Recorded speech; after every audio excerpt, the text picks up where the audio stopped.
Hi, everyone. Thank you so much for joining our LinkedIn Live today. I'm Felipe Torres here from Tribal Impact, and we're talking about everyone's favorite topic, which is AI, but this time applied to employee advocacy and social styling. There's so much that AI can do for us in terms of removing some blockers when it comes to content creation, but also give us more insights in terms of connecting and creating, expanding our network, connecting to different accounts, finding new opportunities, but also being able to customize messages and any outreach that you're doing through social selling. So there's a lot of opportunity here. There's a lot of conversations that are happening. And today I have Guillem from Merck Life Science with me. Guillem has over 25 years of experience in B2B marketing, and he's been recently in our event earlier this year where he talked about creating custom GPTs. He's got a lot of experience with LinkedIn Sales Navigator and a real passion for developing things and finding solutions, especially related to social selling. So, Guillem, thank you so much for joining the session today. Welcome. I'm really excited to talk to you today. Thank you very much, Felipe, and thank you very much for inviting me for such a session. All right. So, for the people that don't know you yet, can you tell them a little bit more about what do you do at Mark, what you're responsible for, and how that's connected to social selling and AI? Yeah, sure. So I joined Merck a bit more than 16 years ago, and I've been always involved in digital marketing activities, website development, etc. And since the last 5 years, we saw the need from teams that were asking, they wanted to start with employee advocacy. A team came to me and said, we want to start with social selling with LinkedIn Sales Navigator. And also there was some requests for social listening.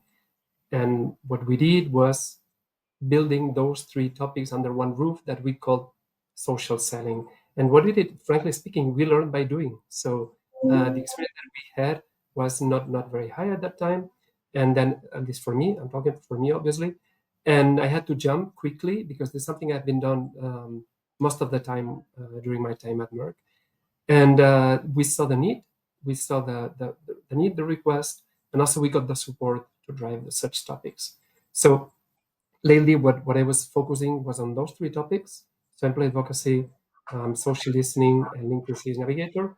And the goal within our digital experience team was to support the sales teams and marketing teams that wanted to use such tools. Okay, so this was the goal: drive and support social selling for those teams. I see. And then you connecting then using AI to help people to find content, right? That is reliable for them to use in their social media strategy. You helping them to optimize their profiles on LinkedIn so that they can be found by other people and also improve Mhm. their credentials, but also helping them to create content by bringing their expertise to life and moving away from copying and pasting something that they Mhm. found, right? But actually being able to develop their thought leadership. But these are all tools, these are all Mhm. resources. How do you make sure that this feels like a living community, right? Where people get to exchange ideas, insights, and also provide you with feedback so that you can continue to improve this. Right. So let me just step a bit back in time. Um, when I was driving this program, I realized within Merck Life Sciences, with the business unit, I realized that there are a lot of people hesitant to post, hesitant to not sure about what to post, how to post.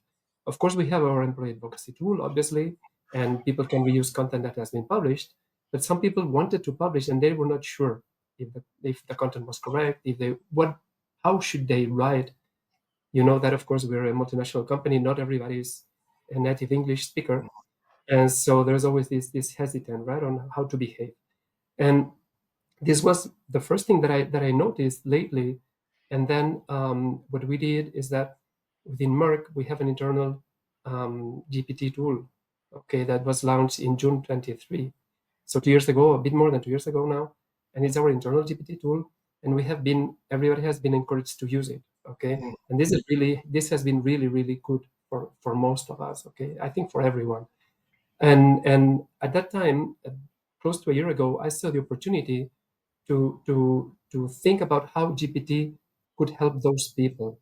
Okay, so how it could break this barrier, like the pain or the drama, how to write, what to write about.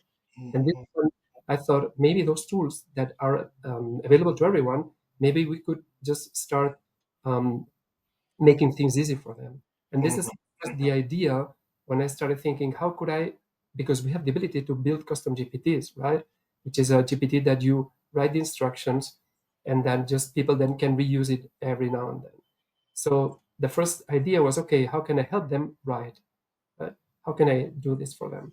And this was the first step, really successful. I have to say, I was totally impressed because I was not expecting that success initially.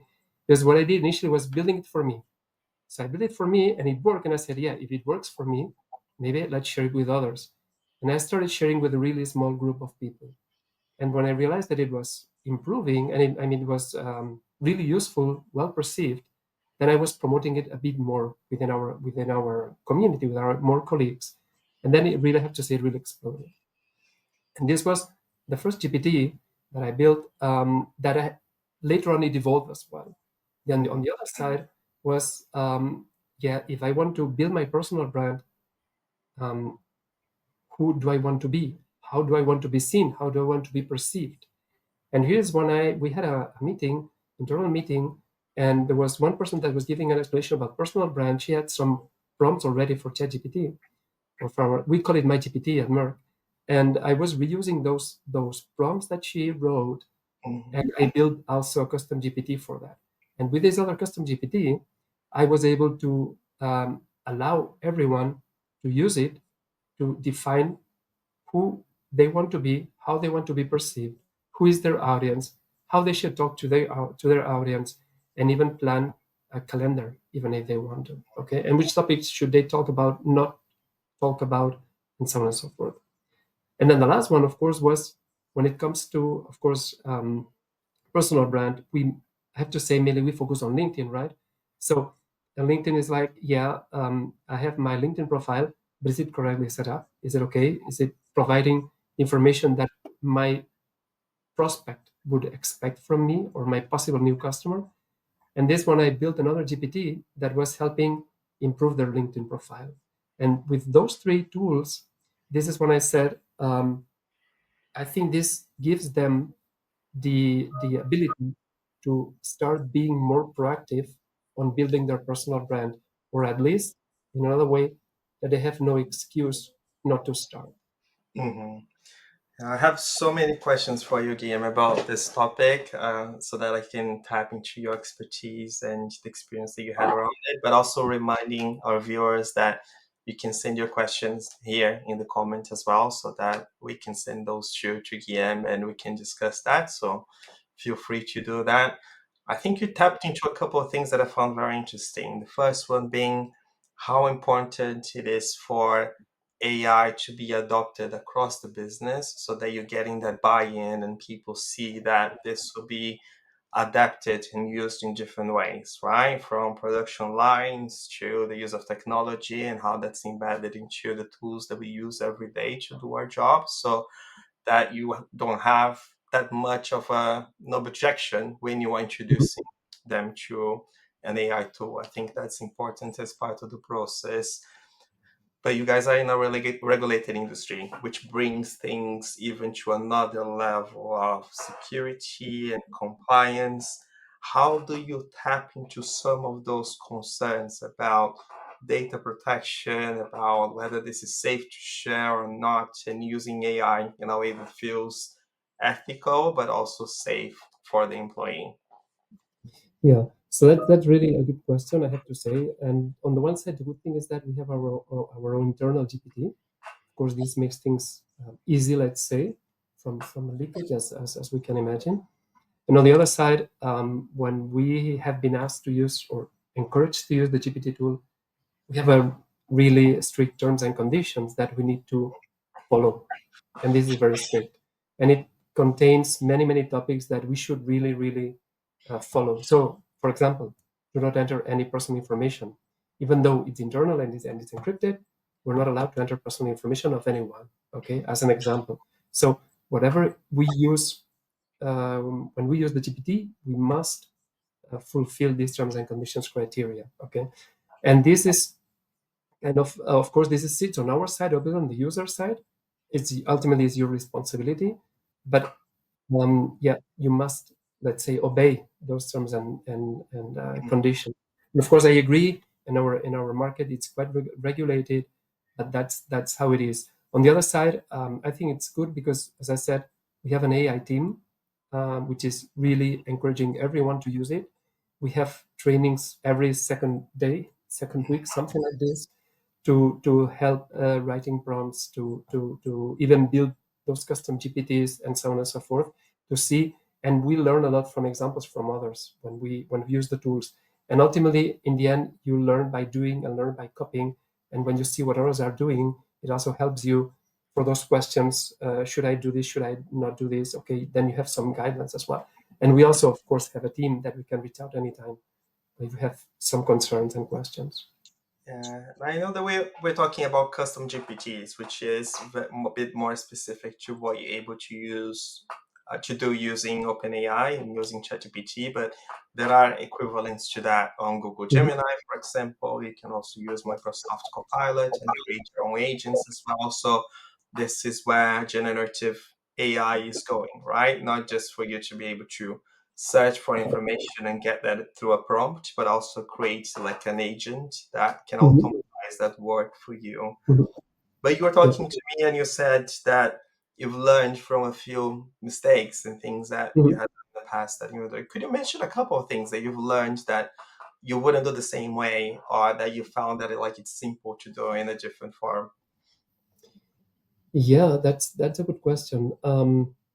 I think that from the mistakes where GPT has helped, in this case, has helped me. I think it has helped me in being really much more active when I want to post on especially on LinkedIn, for example. So I Mhm, mean, sometimes as a non-native speaker, you think that you write English in the proper way, the right way, everybody will understand. And GPT has helped me realize that maybe that's not the proper way to write. So I would not say kind of a big mistake, but it has helped me to improve my mhm, writing. And of course, here there is always the question, right? That I had this question a couple of weeks ago. Somebody was asking me, yeah, but if you're using AI all the time, Guillem, it's losing your inner voice or your thoughts or your feelings, right? Which is an obvious question, right? That everybody is asking. If I'm using AI all the time, ultimately then it's not me. That's a third point, right? But mhm, sometimes I think that especially for us, we're not, as I said before, non-native speakers. It's helping me find a better way or an easier way to communicate what I plan to say. And mhm, I realized this, even though, of course, when you use the GPTs, this is something that our policy um, claims or is asking us all the time, which is obvious, and we know this, but we need to fulfill this topic.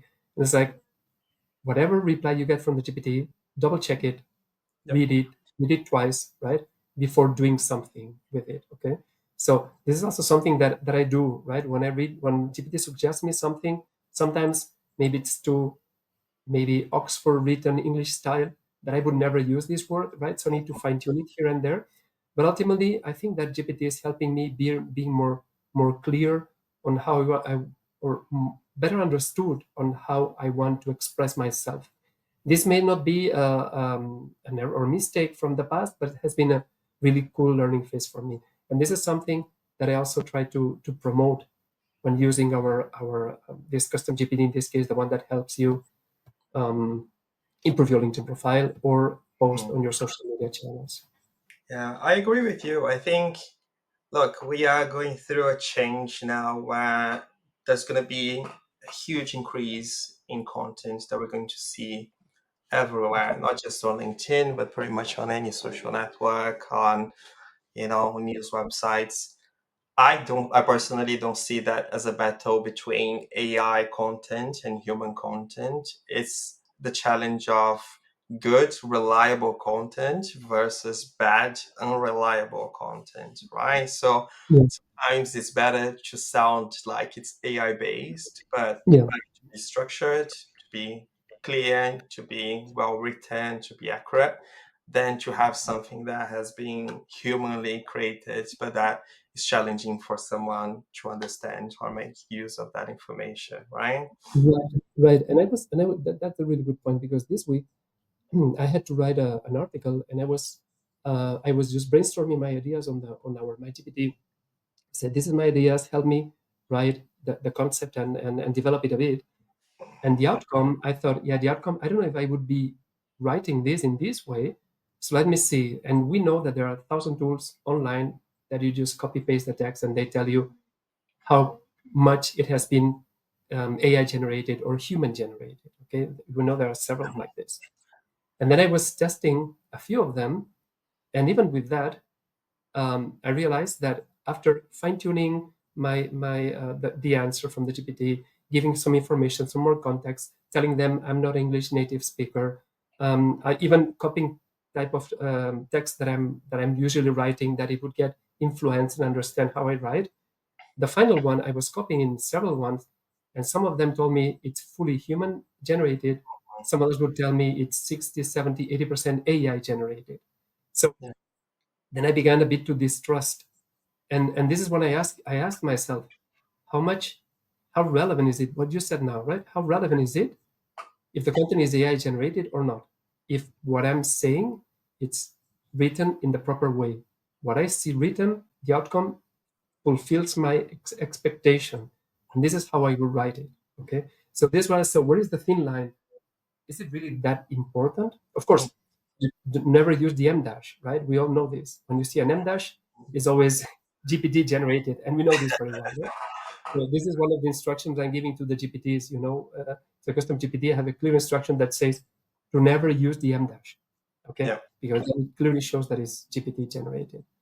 But Yeah. yeah, this was one of the questions. I don't know what you think, and also maybe the audience has some feedback here as well, Hmm. because I'm really interested in learning and sharing. Yeah, I think that this is where what is so interesting to hear about what you're doing, Jim, because not only you have developed those custom GPTs, not only you are very interested in understanding how to fine tune your tone of voice, your style. I can see that you play with the platform in a way that you ask why, right? So why are you Mhm. showing me this result? Why are you proposing this change? Which is very useful for you as a developer of this program because you get to see and understand a little bit more about how the AI is structuring those thoughts. But it also puts you in a position where you're still the driver. You're still the person that you're getting that prompt, you're getting that response, but you're making a decision on whether Mhm. that's the decision, the direction that you want to pursue, or whether you Mhm. want to do something different. I think it's very important, at least again from my personal point of view, like real creativity, development, innovation comes from Mhm. taking risks. And AI takes a step back when it comes to taking risks because it's Yeah. being created based on what we have already done, right? So it's really helpful for you to avoid making new mistakes or having to figure stuff out from scratch. But in terms of taking things to the next level and improving what you're doing when it comes to social selling and player advocacy, there's a limit to what the platform can do on its own. I think that this is why it's so important not only to give people access to the platform, but give them access to enablement, that training that makes them inquisitive, curious about the Mhm. platform, and constantly Mhm. tweaking it so that it continues to work for them, right? So that they don't become a passive user of copy and paste, but they get to help the program and the platform to become better and more accurate. Is that how you see it too? Absolutely, absolutely. Fully agree here. And this is why I have seen. So, for example, I remember the first GPT that I built to help them generate posts for social channels. Um, Initially, it was like which channels, which the link of the website, which channels you want to post, and that's it. You would get that. And ultimately, after some time, I thought, hey, maybe I could include also the tone of voice. So maybe let's propose 5 or 6 tone of voice, or even they can write whatever tone of voice they want, that it will adapt. The proposal from the GPT will adapt to their tone of voice, and they can of course continue fine-tuning it until it really fulfills their expectations. And this is something that's an improving iteration, improving of the GPT that I'm constantly doing, let's say, because I see, of course, as time goes by, when you learn from others, when you hear, when you discuss, like for today with in this event today on LinkedIn, and in other ones, you learn and you think, and then you end up, if possible, and if it makes sense, obviously, to improve those GPTs. And for example, in this one that started like helping you generate posts for social channels, Mhm. it later evolved into another one. You have another option, which is brainstorm Yeah. of topics you want to talk about. And then you just say, I want to talk about, let's say, social setting. And the GPT is asking you, what's your audience? You say, that's my audience. Okay. And who will you be really directing to? Okay. So in this audience, I will be talking to this type of people. Okay. And then it's going to suggest you 10 ideas for topics. And then you say, okay, out of this idea, like idea number one, develop a bit more. Or you can say, give me more ideas. You can continue this discussion with the GPT, which is quite cool. And then out of the idea that you have selected, the GPT is going to suggest you some topics, but ultimately that you could just simply post. But ultimately you can just ask the GPT, okay, I like this topic, but look on the website if there is an article that talks about this topic, okay, that I can link into in my post. Okay. So um, this is an evolution of the initial GPT. There is another one that, in the same one, you can just generate keywords and hashtags for your post. So ultimately, what I mean is that the GPT, it's also itself evolving as people begin to use it more and more and adapt it to their needs. And I have to say that so far, of course, when you launch such tools and they are kind of broad, you ask yourself, okay, I hope I fulfill expectations that nobody, of course, it's internal tools, so therefore nothing bad could happen. People could say it doesn't work and we don't like it, but ultimately the feedback has always been great, and this is also helping you and giving you much more energy to uncover new possibilities for the GPT.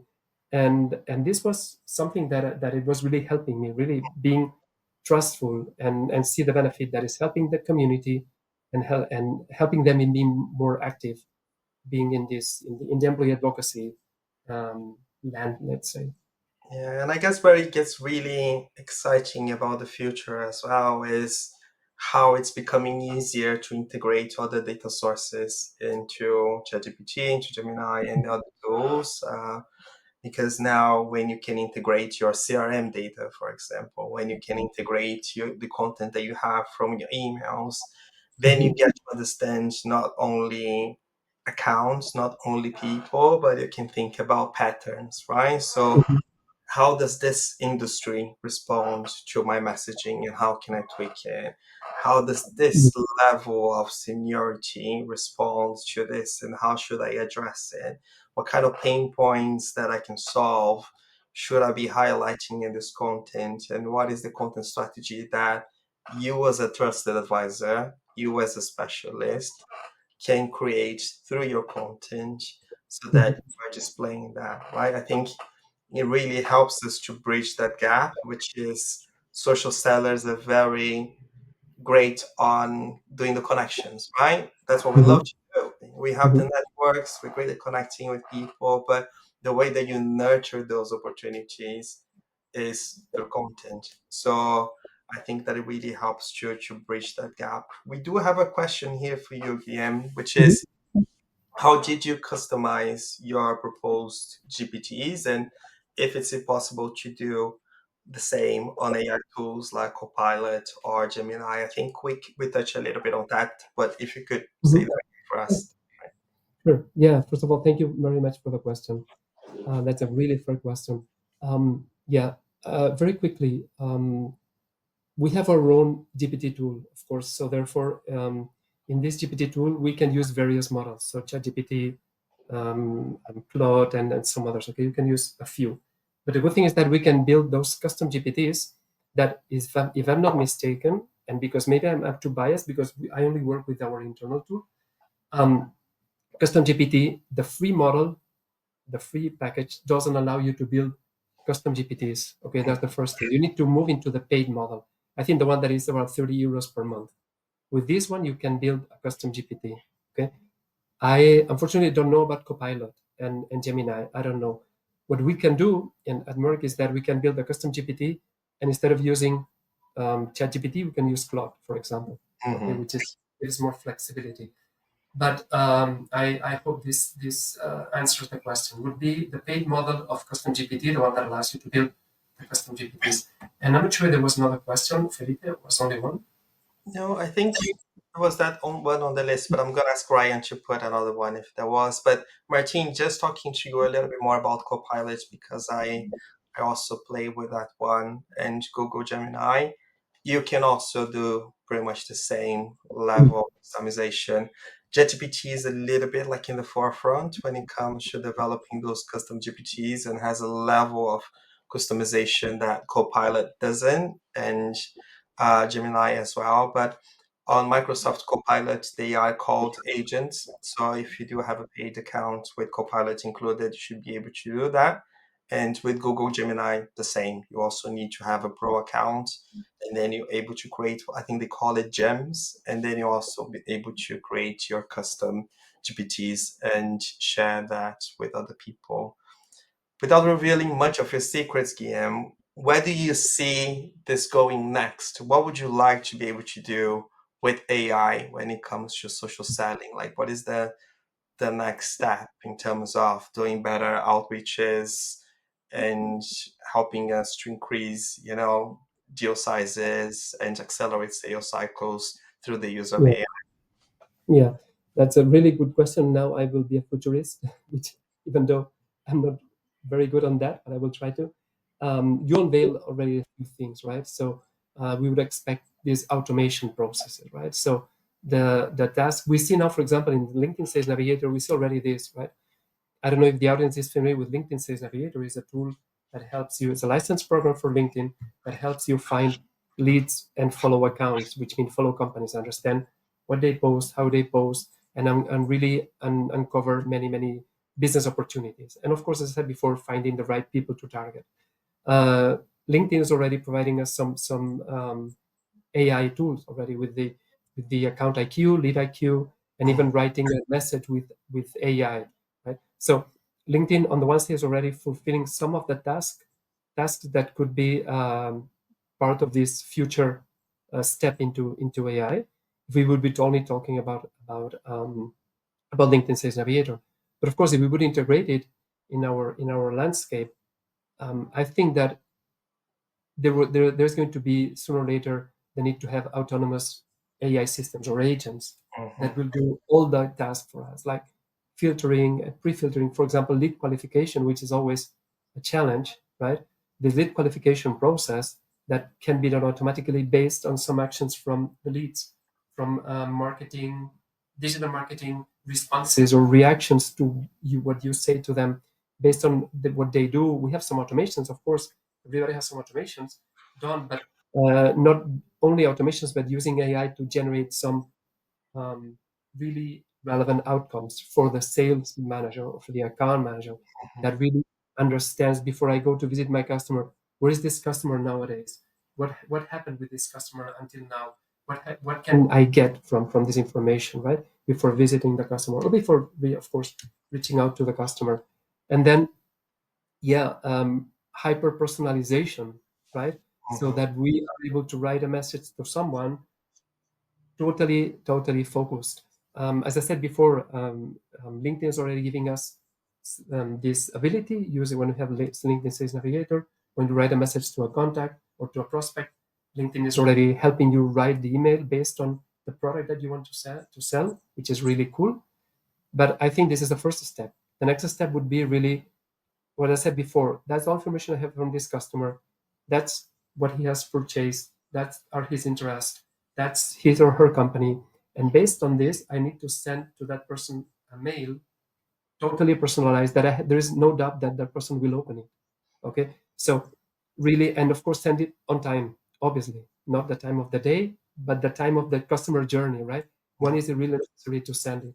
And those things I think could be automated. And then whatever. I mean, what else? Sorry. Maybe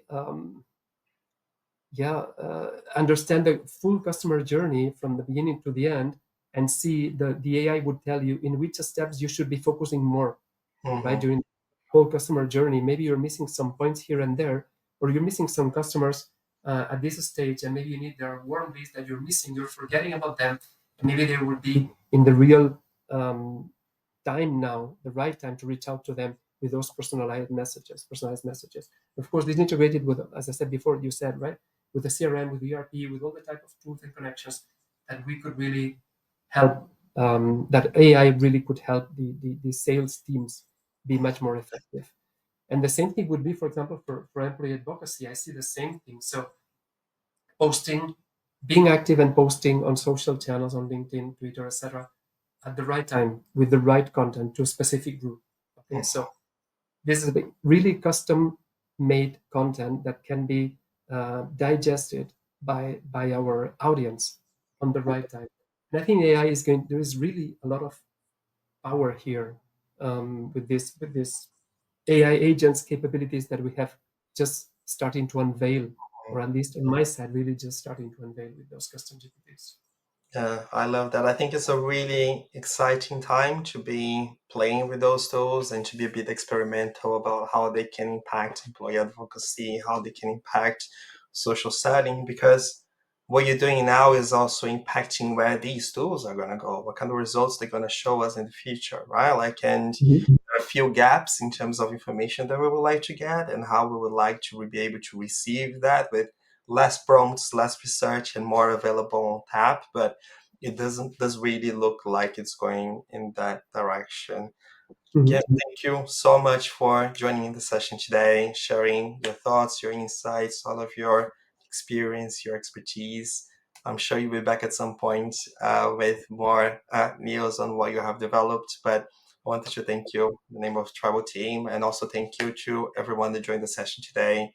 Feel free to send any questions or comments later. And thank you so much for joining today. Thank Bye you bye. very much, Felipe, and thank you to the audience as well. Thanks, Thank you. everyone. Bye. Bye.